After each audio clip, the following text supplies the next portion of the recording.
F A T F کیا ہے؟ F A T F کے مقاصد کیا ہے؟ ایف اے ٹی ایف کو کس نے بنایا؟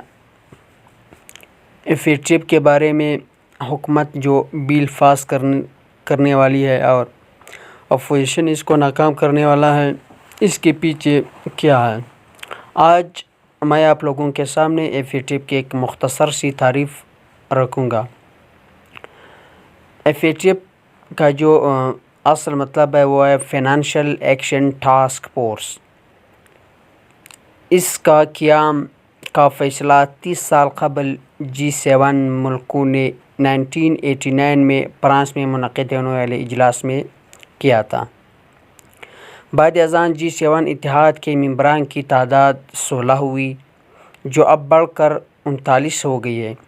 ایف اے ٹی ایف کے اراکین کی تعداد 39 ہے، جس میں 37 ممالک اور 2 علاقائی تعاون کی تنظیمیں شامل ہیں۔ اس کے علاوہ ایف اے ٹی ایف سے 8 علاقائی تنظیمیں بھی منسلک ہیں۔ Pakistan F A T F سے وابستہ ایشیائی پیسیفک گروپ کا حصہ ہے۔ ایف اے ٹی ایف کی براہ راست اور بالواسطہ وسعت 180 ملکوں تک موجود ہے۔ ایف اے ٹی ایف ایک ٹاسک فورس ہے جو حکومتوں نے باہمی اشتراک سے تشکیل دی ہے۔ ٹاسک فورس کے قیام کا مقصد منی لانڈرنگ کے خلاف مشترکہ اقدامات تھا۔ امریکہ میں 9/11 کے حملوں کے بعد ہونے والی دہشت گردی کے خلاف جنگ میں یہ ضرورت محسوس کی گئی کہ دہشت گردی کے لیے فنڈز کی فراہمی کی بھی روک تھام کے لیے مشترکہ اقدامات کی ضرورت ہے، جس کے بعد اکتوبر 2001 میں ایف اے ٹی ایف کے مقاصد میں منی لانڈرنگ کے ساتھ ساتھ دہشت گردی کی فنانسنگ کو بھی شامل کر لیا گیا۔ اپریل 2012 میں بڑے پیمانے پر ہتھیاروں کی فنانسنگ پر نظر رکھنے اور اس کے روک تھام کے اقدامات پر عمل درآمد کروانے کی ذمہ داری اسی ٹاسک فورس کے سپرد کی گئی۔ ٹاسک فورس نے اپنے کھلے ایجنڈے پر خالصتاً ٹیکنیکل بنیادوں پر کام کیا، اس لیے اس ٹاسک فورس میں مختلف ملکوں کے ماہرین برائے انسداد منی لانڈرنگ اور ٹیرر فنانسنگ شریک ہوتے ہیں۔ ٹاسک فورس کے موجودہ صدر شیال گمن لو کا تعلق چین سے ہے۔ وہ ایف اے ٹی ایف کے صدر بننے سے قبل چین کے مرکزی بینک میں منی لانڈرنگ اور دہشت گردی فنانسنگ کی روک تھام سے متعلق شعبے کے سربراہ تھے۔ شیالگمن چین میں سرمایہ کی غیر قانونی نقل و حرکت کے حوالے سے متعدد اقدامات کر چکے ہیں۔ F A T F money laundering اور دہشت گردی کی فنانسنگ کے حوالے سے دنیا بھر میں یکساں قوانین لاگو کروانے اور ان پر عمل کرنے کی نگرانی کرنے کا فریضہ سر انجام دیتی ہے۔ اس کی کوشش ہے کہ اس کے ہر رکن ملک میں ماحولیاتی قوانین کے یکساں تعریف پر عمل درآمد کیا جائے اور ان پر یکساں طور پر عمل کیا جائے تاکہ دنیا میں لوٹ کسوٹ سے حاصل ہونے والی دولت کی نقل و حرکت کو مشکل ترین بنا دیا جائے اور لوگوں کے لیے اس قسم کی دولت رکھنا ناممکن بن جائے، جس کو ہم بلیک منی بھی کہتے ہیں۔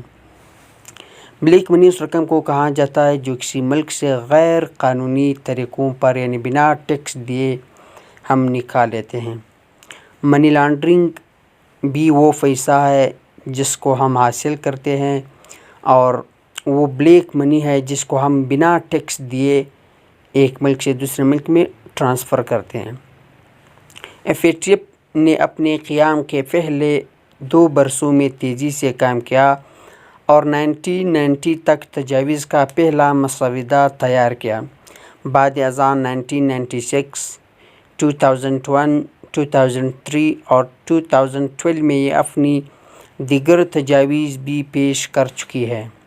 ایف اے ٹی ایف نے پاکستان پر جو شرائط عائد کی ہیں اور جن شعبوں میں پیش رفت کا مطالبہ کیا ہے، اس پر عمل درآمد کرنا کسی ایک حکومتی ادارے کا کام نہیں ہے۔ اس حوالے سے پارلیمنٹ، حکومت عدلیہ قانون نافذ کرنے والے اداروں کو ہر سطح پر کام کرنا ہوگا۔ پاکستان کو جلد از جلد قانون سازی کے علاوہ FATF کی شرائط کو پورا کرنے کے لیے عمل درآمد کے طریقہ کار کو بھی وضع کرنا ہوگا۔ FATF کی شرائط کو پاکستان مخالف تصور بعض لوگ FATF کی شرائط کو پاکستان کے مخالف تصور کرتے ہیں اور بعض اس کو پاکستان مخالف تصور نہیں کرتے ہیں۔ اگر پاکستان میں سرمایہ کی غیر قانونی نقل و حرکت رکے گی تو اس کا فائدہ قانونی طریقے سے کمانے والے عام عوام کو ہوگا۔ حکومت کی جانب سے معیشت کو دستاویزی بنانے میں مدد ملے گی۔ قانونی لین دین میں اضافے سے ٹیکسوں کی وصولی بھی بہتر ہوگی۔ سب سے بڑھ کر دہشت گردوں کی مالی معاونت اور سہولت کار پر خارج ضرب لگنے سے ملک میں امن و امان کی صورتحال میں بھی بہتری آئے گی۔